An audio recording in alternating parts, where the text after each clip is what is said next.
Hello students, हम पिछले lecture में प्लांट कम्युनिटीज़ के बारे में पढ़ रहे हैं।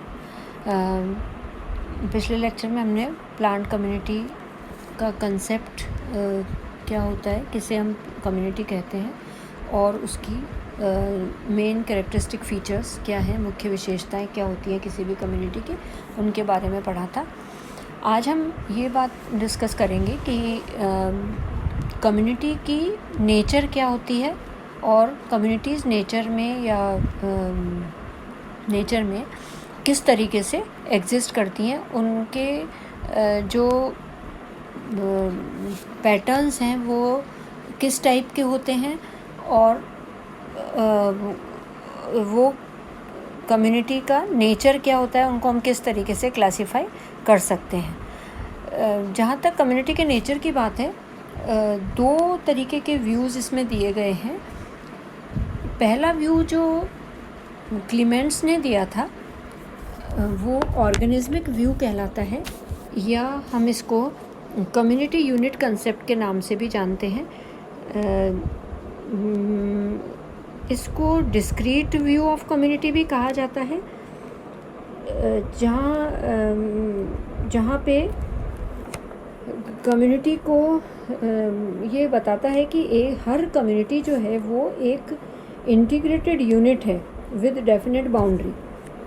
कम्युनिटी जो है वो इंटीग्रेटेड यूनिट है, मतलब एक सुपर ऑर्गेनिज्म की तरह है, एक ऑर्गेनिज्मिक व्यू हम इसको कहते हैं। तो ये कम्युनिटी को हमने एक ऑर्गेनिज्म के रूप में यहाँ कल्पना की है कि इसकी एक डेफिनेट बाउंड्री है, इसके जो प्लांट्स हैं वो उसी तरीके से मतलब साइमल्टेनियसली बिहेव करते हैं, और वो कम्युनिटी का जो हमने क्लासिफिकेशन में जो हमने कैरेक्टरिस्टिक फ़ीचर्स बताए हैं वो मेनली इसी बेसिस पे थे कि हर कम्युनिटी के अपने कैरेक्टर्स होते हैं जो उसके इंडिविजुअल प्लांट के कैरेक्टर्स नहीं हैं, और वो उनसे ऊपर जाके काम करते हैं। कम्युनिटी के जो कैरेक्टर्स हैं वो अलग कैरेक्टर्स हैं।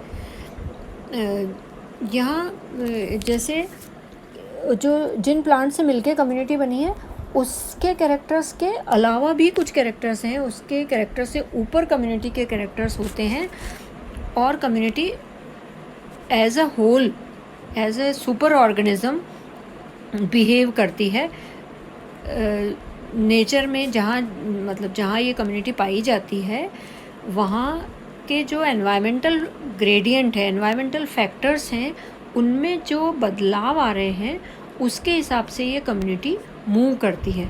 जैसे जैसे एनवायरनमेंट में बदलाव आते हैं, चाहे वो फिज़िकल कंडीशन में हो, चाहे वो सॉइल कंडीशन में हो, क्लाइमेटिक कंडीशन में हो, जैसे जैसे चेंजेस आते हैं, इन चेंजेस के हिसाब से पूरी की पूरी कम्युनिटी बदल जाती है। और जैसे मॉइस्चर कम है, सॉइल मॉइस्चर कम है, तो अलग टाइप के कम्युनिटी नज़र आएंगी। जैसे ही सॉइल मॉइस्चर में बढ़ोतरी हुई तो वो पूरी कम्युनिटीज़ वहाँ से वो दूसरे टाइप की कम्युनिटी में बदल जाएंगी या दूसरी टाइप की कम्युनिटी से रिप्लेस हो जाएंगी। तो ये जो कंसेप्ट था ये क्लीमेंजियन कंसेप्ट कहलाता है, जिसको हम ऑर्गेनिज्मिक व्यू भी बोलते हैं, जिसको हम डिस्क्रीट व्यू ऑफ कम्युनिटी भी कहते हैं, कि कम्युनिटी जो है वो जितनी भी नेचर में पाई जा रही हैं वो बिल्कुल अलग अलग हैं एक दूसरे से, और जैसे ही एनवायरनमेंट बदलता है पूरी की पूरी कम्युनिटी बदल जाती है, दूसरी कम्युनिटी वहाँ पे आ जाती है। एनवायरमेंटल ग्रेडियंट का मतलब होता है एनवायरनमेंट के जो भी मानक हैं, जो भी जो फिज़िकल फीचर्स हैं, क्लाइमेटिक फीचर्स हैं, जैसे रेनफॉल है तो उसमें जो चेंजेस आ रहे हैं, जो बदलाव हैं, वो ग्रेड्स कहलाती हैं। जैसे हम क्लास में पढ़ते हैं ना, first grade, second grade, third grade, तो ये जो ग्रेजुएशन है, जो ये चेंजेस हैं, ये ग्रेडियंट कहलाते हैं, environmental gradient. Along N environmental gradient मतलब जैसे जैसे वातावरण बदला, प्लांट भी का जो कम्युनिटीज़ हैं वो भी बदल जाएंगी। हर जो डिस्क्रीट कम्युनिटी है वो को-इवॉल्व्ड स्पीशीज़ से मिलके बनी है, और उसमें मतलब जो स्पीशीज़ हैं वो सिमिलर डिस्ट्रीब्यूशन शो करती हैं एनवायरमेंटल ग्रेडियंट के साथ में। मतलब जैसे यहाँ इसमें हम डायग्राम से पता लग रहा है हमें इस डायग्राम में जैसे एनवायरमेंटल ग्रेडियंट हमने एक्स एक्सिस पे प्लॉट किए हैं, कोई भी हो सकता है एनवायरमेंटल ग्रेडियंट, और ये environmental gradient Y X axis पे है और वाई एक्सिस पे अबंडेंट ऑफ स्पीशीज़ लिया है हमने, जैसे स्पीशीज़ रिचनेस या इम्पोर्टेंस वैल्यू भी कह सकते हैं इसको। और ये जो स्पीशीज़ रिचनेस है, इनमें जो राइज एंड फॉल है वो बिल्कुल सिमिलर तरीके से हो रहा है। इसके सारे कम्युनिटी 1 है जैसे, तो जितने प्लांट्स कम्युनिटी 1 के हैं वो एनवायरमेंटल ग्रेडियंट में जो भी यहाँ पे जिस टाइप का एनवायरनमेंट पाया जा रहा है उसमें वो जो कम्युनिटी है वो एक सुपर ऑर्गेनिज्म की तरह बिहेव कर रही है, और साइमल्टेनियसली वो राइज हो रहे हैं, प्लांट्स ग्रो हो रहे हैं, मैच्योर हो रहे हैं और डाई हो रहे हैं। तो ये जो स्पीशीज़ हैं वो similar range of environmental gradient में काम कर रही है with similar pattern of rise and fall of importance value, जो कि हमने वाई एक्सिस पे ली है। तो ये एक कम्युनिटी को एक डिस्क्रीट बनाते हैं और पर्टिकुलर टाइप का एसोसिएशन बना देते हैं, जिसकी बाउंड्री जो है वो बहुत कम, ये बाउंड्री का मतलब ये जहाँ पे दो कम्युनिटीज़ मिल रही हैं, कम्युनिटी 1 एंड कम्युनिटी 2, यहाँ पे जहाँ पे ये मिल रही है इसको हम इकोटोन के नाम से जानते हैं, इकोटोन एरिया इन इकोलॉजी। और they have little overlap forming sharp और डिफ्यूज्ड इकोटोन्स, मतलब बहुत शार्प या से इकोटोन यहाँ पे बन रहे हैं। और ये जो कम्युनिटीज़ हैं वो डिस्क्रीट कम्युनिटी कहला रही हैं। तो क्लीमेंट्स ने ये सबसे पहले ये कंसेप्ट दिया था, और उन्होंने कम्युनिटी को, उनकी जो तुलना है वो एक ऑर्गेनिज्म से की थी। और according to this concept community is a sort of super organism और एन ऑर्गेनिक एंटिटी, ये जो कि बढ़ती है, मैच्योर होती है और ख़त्म हो जाती है। तो इसके जो कैरेक्टर्स हैं कम्युनिटी के, वो वेरियस जो इसकी पॉपुलेशन है उनसे बाहर है, उनसे बहुत ऊपर है, और ये पूरे होल एज अ होल वो रिएक्ट करती है एनवायरनमेंट के प्रति। दूसरा जो कंसेप्ट आया था, इसके अपोजिट कंसेप्ट था, क्लीमेंट के कंसेप्ट के अपोजिट कंसेप्ट था, that was continuum concept. Continuum concept ने एक डिफरेंट व्यू दिया था कंटिन्यूम कंसेप्ट में, जो कि ग्लीसन थे यूनाइटेड स्टेट्स के, और रशिया के साइंटिस्ट थे रेमेंस की। इन्होंने 1924-26 के आसपास ये कंसेप्ट दिया था, जिसे इंडिविजुअलिस्टिक कंसेप्ट कहा गया, इंडिविजुअलिस्टिक हाइपोथेसिस कही गई। और बाद में इसी से कंटिन्यूम कंसेप्ट, कंटिन्यूम व्यू का निर्माण हुआ, या वो कंटिन्यूम व्यू सामने आया। और इंडिविजुअलिस्टिक कंसेप्ट क्या बताया? इंडिविजुअलिस्टिक कंसेप्ट में ग्लीसन ने बताया कि हर स्पीशीज़ जो है वो अपने तरीके से अपना डिस्ट्रीब्यूशन पैटर्न शो करती है। पूरी कम्युनिटी एज अ होल एक डिस्क्रीट यूनिट के रूप में नहीं है, और ये इसकी कम्युनिटी जिन स्पीशीज़ से मिलके बनी है, जिन पॉपुलेशन से मिलके बनी है, उनका अपना तरीका है डिस्ट्रीब्यूशन पैटर्न शो करने का। और ये बात किस पे डिपेंड कर रही है? ये उनके अपने जेनेटिक मेकअप, फिजियोलॉजिकल मेकअप और लाइफ साइकिल के कैरेक्टरिस्टिक पे के हिसाब से वो बदले हुए जो एनवायरनमेंट हैं, फिज़िकल एनवायरनमेंट के ग्रेडियंट हैं, उसमें अपने आप को स्थापित करती है, वितरित करती है, और साथ में वो जो दूसरी स्पीशीज़ हैं उनके साथ भी इंटरेक्ट करती हैं। तो ये जो कंसेप्ट था ग्लीसन का, जिसके हिसाब से कोई भी दो स्पीशीज़ जो हैं वो उनका डिस्ट्रीब्यूशन पैटर्न सिमिलर नहीं हो सकता, या वो समानता शो नहीं करते हैं। नो, इस कंसेप्ट को, इंडिविजुअलिस्टिक कंसेप्ट से को लेते हुए अमेरिका में ही विस्कॉन्सिन यूनिवर्सिटी में जॉन टी कर्टिस की टीम थी, जिसमें मैकिन्टॉश उनके साथ थे, और इलिनॉइस में यूएसए में इलिनॉइस में रॉबर्ट विटाकर थे। ये 1950s के आसपास की बात है, जब उन्होंने इससे एक नया कम्युनिटी का व्यू दिया, that was continuum concept of community, which was just opposite to the discrete view of community. And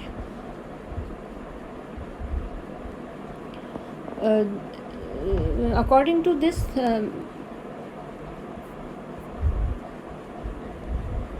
concept, here you can say each species, it has got its own range of tolerance of environmental factor.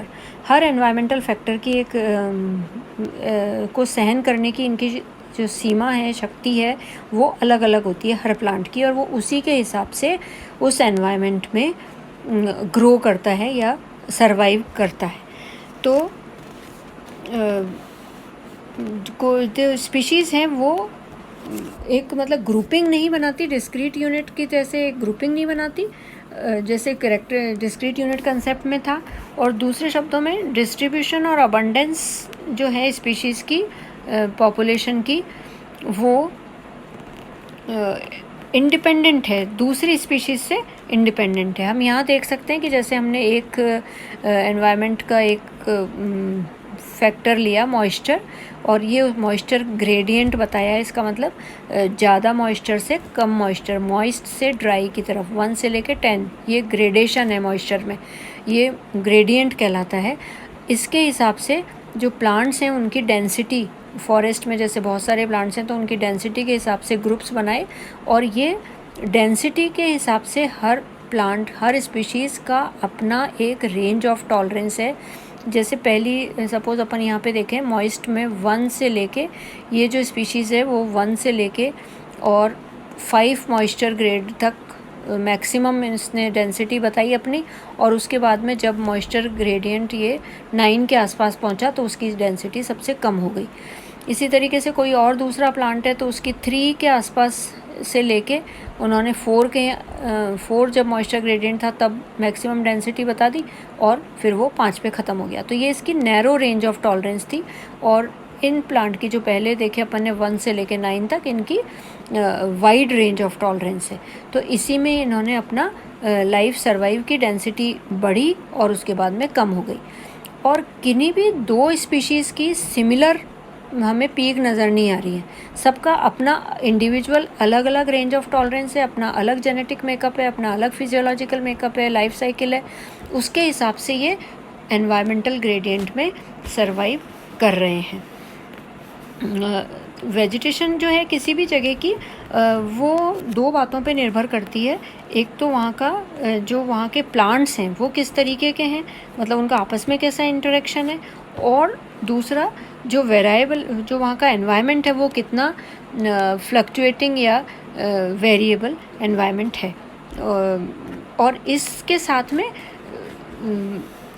Gradual और continuous change in species composition हमें देखने को मिलता है along the environmental gradient. दूसरे शब्दों में हम ये कह सकते हैं कि evolution of species in relation to one another does not produce groupings of species. ये ग्रुपिंग नहीं बनाएगी, और जैसा कि डिस्क्रीट यूनिट में कहा था, और इंडिविजुअल प्लांट के रूप में ही ये आगे चलेंगे. तो मैकिन्टॉश कर्टिस ने 1951 में और विटाकर ने 1956 में बताया था कंटिन्यूम कंसेप्ट के बारे में, कि actual distribution of species along environmental gradient. इन्होंने ये बताया कि वेजिटेशन जो है वो एक कंटिन्यूम है, एक सतत एंटिटी है, एक मर्ज होती है वो धीरे धीरे, मतलब एक कंटिन्यूएशन शो करती है. इसी को हमने कंटिन्यूम कहा है. Vegetation is a continuum with a changing species composition along environmental gradient. जैसे जैसे एनवायरनमेंट में चेंजेस आते हैं, स्पीशीज़ का कंपोजिशन चेंज होता रहता है, और ये स्पीशीज़ में हमें बदलाव देखने को मिलते हैं. और इसलिए हम ये कहते हैं कि वेजिटेशन जो है वो कंटिन्यूम के फॉर्म में प्रोसीड कर रही है आगे. और जो वेजिटेशन का ग्रेडियंट है उसको हम सीनोक्लाइन या इकोक्लाइन भी कहते हैं, और एनवायरनमेंट का तो ग्रेडियंट होता ही है, जिसको हम ग्रेडियंट एनालिसिस के हिसाब से और भी पढ़ते हैं. Thus, according to continuum concept, within broadly defined habitats such as forest, grassland, estuary species, estuaries और यहाँ पे क्या होता है, स्पीशीज़ जो हैं वो जो स्पीशीज़ हैं वो रिप्लेस करती हैं एक दूसरे से. जैसे जैसे एनवायरनमेंट बदलता है ये स्पीशीज़ भी एक दूसरे से लगातार बदलती रहती हैं on the basis of gradient of physical conditions. ये सभी तरीके की वेजिटेशनल टाइप्स में ये कंटिन्यूम कंसेप्ट हमें दिखाई देता है. और हम इसको समझने के लिए माउंटेन पे अगर हम चढ़ते हैं, बढ़ते हुए एल्टीट्यूड पे समझ सकते हैं कि बढ़ते हुए एल्टीट्यूड पे जैसे जैसे एनवायरनमेंट में चेंजेस आते हैं वैसे वैसे स्पीशीज़ में भी चेंजेस आते हैं. एक स्पीशीज़ दूसरी स्पीशीज़ में मर्ज होती है धीरे धीरे, ग्रेजुअल चेंज आते हैं लेकिन कंटिन्यूस चेंज हमें दिखाई देते हैं. तो ये यहाँ पे हम देख सकते हैं इस तरीके से, जैसा मैंने इसमें बताया आपको डायग्राम में, आपको समझ में आया होगा कि किस तरीके से चेंज होता है. जो वेजिटेशन है वो कंटिन्यूसली चेंज होती है, ग्रेड होती है एक दूसरे से स्पीशीज़ कंपोजिशन के साथ में. और species are not really divisible into discrete units और association. So, according to individualistic continuum theory, the species rather than the community is the basis unit of vegetation. In case of Clementsian view, the community as a whole was the basic unit of vegetation. So, it may be pointed out that Gleason concept also recognizes interaction among species. जैसा उनका interaction होगा उसी के हिसाब से वो बढ़ते हुए एनवायरमेंटल ग्रेडियंट के साथ में मर्ज होंगी और आगे बढ़ेंगी, दूसरी उसमें चेंजेस आएंगे. According to McIntosh, the individualistic concept of Gleason और Ramensky, the continuum concept of Curtis and Whittaker, they are the basis of empirical approaches to the plant community and vegetational science और the community. So I hope you now you understand about both these views, that is organismic view of Clements and individualistic concept of Gleason. And from this individualistic concept the theme of continuum concept was produced, and it was